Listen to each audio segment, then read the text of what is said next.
Meu irmão, minha irmã, o Senhor te dê a paz. Ontem nós tivemos a alegria de celebrar a nossa Páscoa semanal, o domingo, o 10º domingo do tempo comum. A numeração pouco importa, é apenas um controle, né, para quem vai celebrar, é tudo saber encontrar nos livros litúrgicos e tudo. Mas o mais importante é que nós celebramos a nossa Páscoa semanal, o dia do Senhor, a nossa caminhada cristã. Enfim, nós procuramos, junto com a comunidade, em assembleia celebrante, nós procuramos dizer a Deus que nós, sim, queremos amá-lo. Ele nos amou primeiro. E é isso, é esse o sentido que nós teremos no próximo domingo. Por quê? Ontem nós ouvimos a vocação de Mateus, o chamado de Mateus, que deixa tudo e vai seguir a Jesus. E Jesus vai à sua casa, se assenta à sua mesa, tem comunhão com ele e com os pecadores. E olha, não são os justos, os santos que precisam de... Não, eu vim para chamar os pecadores. Então Jesus já dizendo, chamando a atenção para todas as pessoas religiosas, cuidado. Cuidado para que a sua maneira de pensar, de agir ou de rezar não seja uma maneira que colocaria Deus como se fosse quase um seu devedor. Não, Deus é misericordioso. Mas esse foi o sentido. Mas agora, no próximo domingo, nós teremos a celebração da misericórdia de Deus, como sempre, mas chamando a atenção para um fato, de que Deus, que é amor, nos ama. Ele nos chama e nos envia. A quê? Nós perceberemos daqui a pouco, vou chamar a atenção sobre cada uma das leituras e também sobre o Evangelho, mas se Deus nos ama e nos chama e nos envia, qual a nossa resposta? Então nós vamos celebrar isso, quer dizer, esse grande amor de Deus que crê em nós, que confia em nós. Estava conversando com uma pessoa amiga justamente sobre isso. Deus, mais do que nós mesmos cremos nele, parece que ele crê em nós por primeiro, crê na obra do seu amor. Mas, meu irmão, minha irmã, como sempre faço, eu vou ler aqui a oração que será apresentada a Deus, a chamada oração do dia, ou a chamada coleta. O padre, o que preside diz, oremos. A gente reza em silêncio, apresentando a Deus as nossas intenções, nossas motivações para celebrar, e ele recolhe essa nossa oração dizendo, ó Deus, força daqueles que em vós esperam, sede favorável ao nosso apelo, e como nada podemos em nossa fraqueza, dai-nos sempre o socorro da vossa graça, para que possamos querer e agir conforme a vossa vontade, seguindo os vossos mandamentos. Olha que maravilha! Nós apresentamos a Deus as nossas orações pessoais, familiares, nós apresentamos agora a oração da igreja como um todo, como povo de Deus. E é esse o espírito que nós vamos perceber na liturgia da palavra, que nós vamos continuar daqui a pouquinho.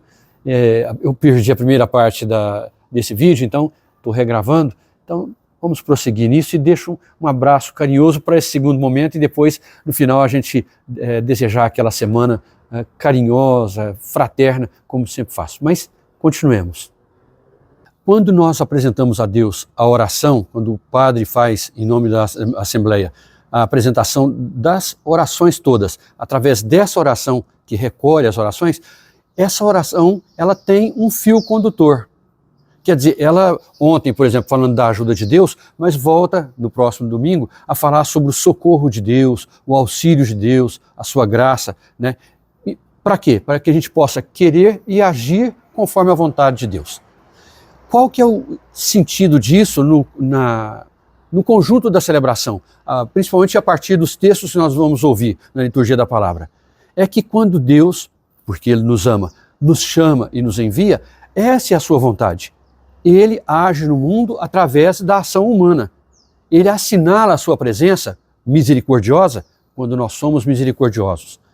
E assim por diante. Mas, para a gente ter assim como um exemplo, a primeira leitura que será proclamada é aquela passagem que fala depois que o povo saiu da escravidão do Egito e está caminhando no deserto. E acampa. Lá naquele acampamento que Moisés vai falar com Deus, ele está em oração, ele fala, olha, esse povo será um povo de particular afeição, eu escolhi esse povo, mas, aí é interessante, se guardardes a minha aliança, sereis para mim a porção escolhida dentre todos os povos. Sereis para mim um reino de sacerdotes e uma nação santa. Aí a gente traz para o hoje, não é? Sempre importante isso. A gente faz esse momento de preparação para a liturgia, para que a gente possa ler os textos e não deixa de conferir embaixo o artigo que eu sempre posto dos padres deonianos, porque a gente entenda o contexto em que aquela passagem bíblica surgiu e uma atualização. Mas eu gostaria que depois, se você puder, até escreva aqui nos comentários embaixo do vídeo, é o seguinte, a partir do texto que nós vamos ouvir, ler, meditar, né, nós podemos perguntar, como é que você tem exercido essa sua vocação sacerdotal?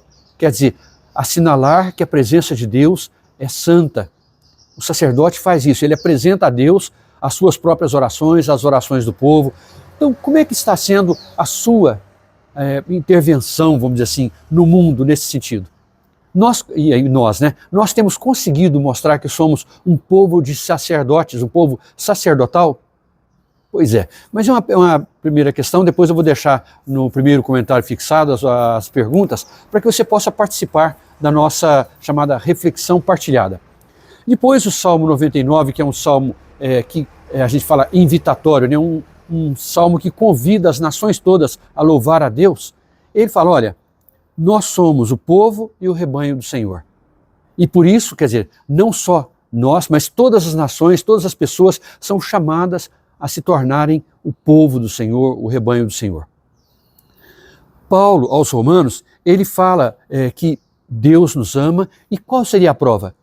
A prova de que Deus nos ama é que seu Filho Jesus entregou a sua vida por nós.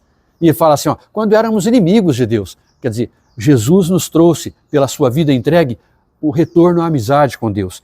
E ele fala, estando já reconciliados, seremos salvos por sua vida. Aí a gente poderia até perguntar, diante dessa gratuidade do amor de Deus, que nos amou por primeiro, como é que nós temos agido? Você, meu irmão, eu, será que nós conseguimos, uma vez que Deus nos ama, e Deus é misericordioso para conosco, somos assim com os nossos irmãos? Pois é, temos muito que caminhar. E o Evangelho, aí, se nós percebemos ontem, Mateus sendo convidado, sendo chamado, agora nós teremos, Jesus percebe que as necessidades do povo, o abandono em que o povo estava era muito grande, ele fala, olha, a messe é grande, os operários são poucos, peçam ao Senhor da messe que envie operários.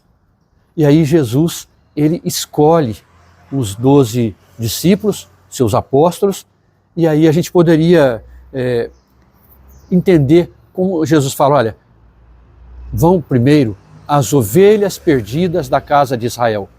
Guardemos isso. Hoje, o que significaria irmos às ovelhas perdidas da casa de Israel? Nós percebemos que há muitos irmãos e irmãs que não experimentaram ou perderam a alegria de participar da vida da comunidade. Por nossa culpa, por nossa falha, por nosso pecado, né? A gente entristece os irmãos. Tem vários motivos. Por falhas das pessoas que encontram tempo para tanta coisa. O pessoal brinca, diz, chama o pessoal para um churrasco para ver se...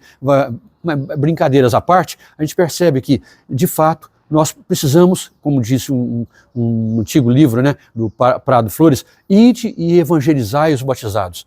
As ovelhas perdidas da casa de Israel teriam um pouco esse sentido. Então, eu estendi um pouquinho, mas a intenção é essa, leia os textos. Medite sobre eles, de tal forma que quando, no domingo, ouvir a proclamação da palavra, ela já vai encontrar um terreno preparado como semente, né?